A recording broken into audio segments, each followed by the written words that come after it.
nga pala kami sa Divisoria, tinatawag ng Divisoria dito sa Qatar. May tig-10 rial ang halaga, mga t-shirt. Kung maghahanap kayo ng mga pantas na tayo bibili sa mga sa Divisoria ng Qatar. Akala mo yun, may Divisoria ng Qatar. Lukso-lukso pa yung kasama ko dito. Dito lang talaga makikita yung mura din. Pero may mga mura din ng iba. Pero ito yung dinudumog kasama yung mga ibang lahi. Ito kasi yung lahi nilang pinapromote Divisoria ng Qatar. May mga t-shirt sa halagang 10 rial.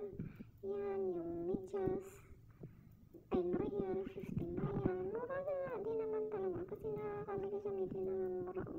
May mga para pang lamig, para sa ulo. Ganyan, mura sa murang halaga yan mabibili dito sa Divisoria ng Qatar. Yan, yung ganyan yan, binibili namin yan kasi dito taglamig na talaga. Dito sa Qatar, kung hindi mo talaga iisipin, mura talaga yung nila dito, pera. Pero pag kinonvert mo na siya, mahal na siya. May mga t-shirt dyan na may sa halagang 10 real, 5 real. Medyo maninipis nga lang, pero okay na din. Pang bahay lang. Okay na yan, yung 10 real. Sa halagang 10 real, makakabili ka na ng ganyan dito, pang pasalubong. Nagbabalak na ako pag uwi ko ng Pilipinas, dito ako bibili ng pampasalubong mga t-shirt kasi mura lang talaga. May mga ibang din dito, may mga ibang dukan ang tatawagin ng mga store ng ibang lahi. Mga maliit na store. Para mga Divisoria din, mga mura din, mga Indian product din. May mga China, sari-sari, pero malimit dyan, mga Indian may-ari. Yan yung polo na yan, mura lang yan, halagang 15 to 50 real, 30 real. Kahit yung mga pants dyan, 45 real. Ang first time ko dito makapasok, uy, susunod ko ang babae yun. Ang dami yung pinupurot yan, ay ibang lahi yan, hindi yung Pilipina, pero pumasok siya sa Divisoria ng Qatar, tinatawag dito. Kumuha din siya ng sale. Tignan 5 real lang yan. Kung in-convert mo sa piso, 10 real na. 10 piso lang ata yung 10 real. Parang ganun ata. Umanat siya ng panguha doon. Ang libot ko yan lahat dyan. Pero hindi ako mapakali. Hindi ako sa sobrang lamig yan. Maraming pagpipilian din. Ibuti nga lang yung time na yun. Nagpunta kami. Walang masyadong tao. Marami pang tao. Uy, Jesus,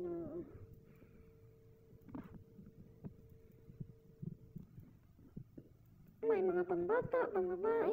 Hindi naman siya masyadong karamihan na maraming paninda talaga. Pili lang din yung mga malimit na pupunta dyan. Yung may mga pasok sa labas.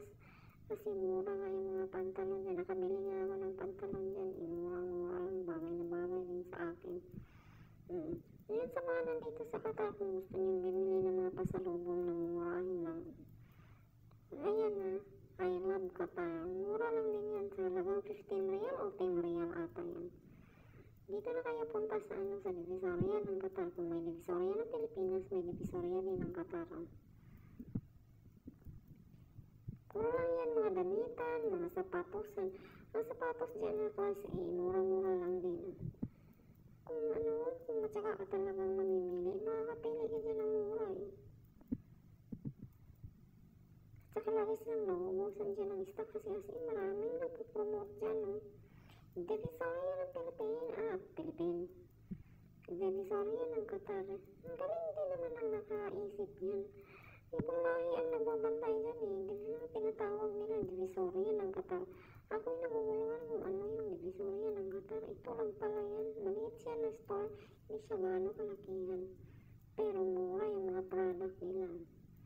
Yan, yung mga ganyan, pang bilbil, ipiti, yung mga bilbil, mura lang yan. Yan, mahilig kong binibili. Tingnan lang.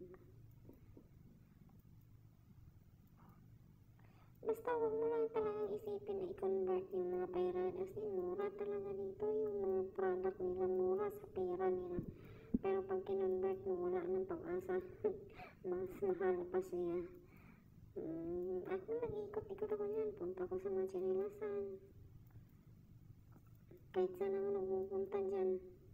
Malawak-lawak. Buti nga yung pagpunta ko, wala masyadong tao. Kasi kung maraming tao, magsikipan yan. May time talaga dyan ang pag-payday. Siguro maraming tao dyan. Maraming namimili. Iba-iba. Hindi na mga Pilipino ang nagpupunta dyan. May mga ibang lahi dyan eh.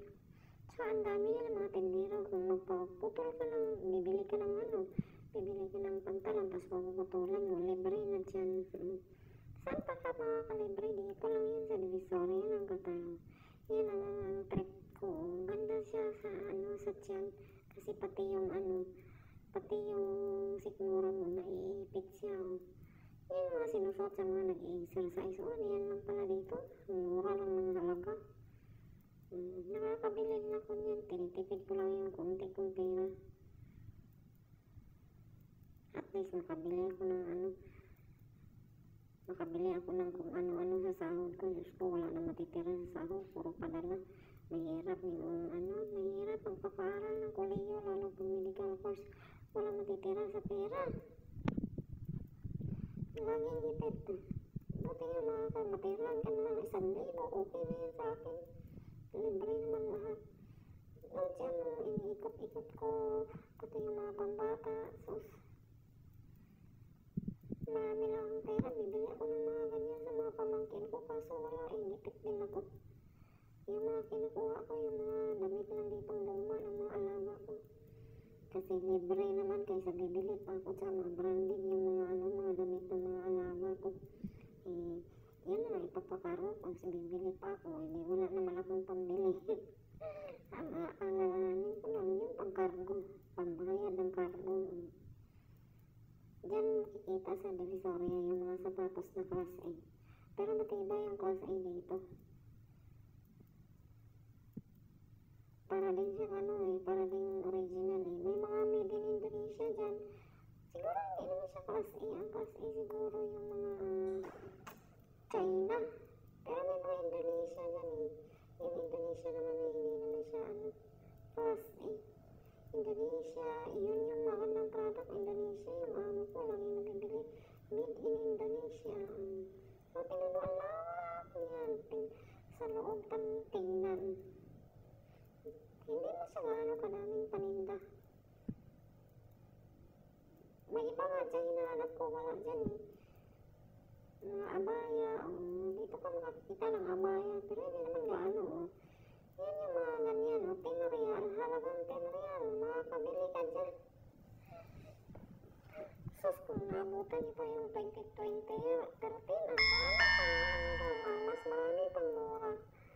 Pero ngayon, 2025, sobrang mahal na. Hindi mo na maintindihan yung mga paninda, mahal, mura.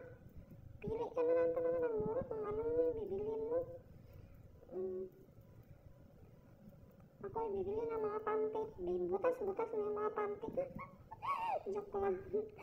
Sana bumili ng panty pero hindi naman paganda yung quality.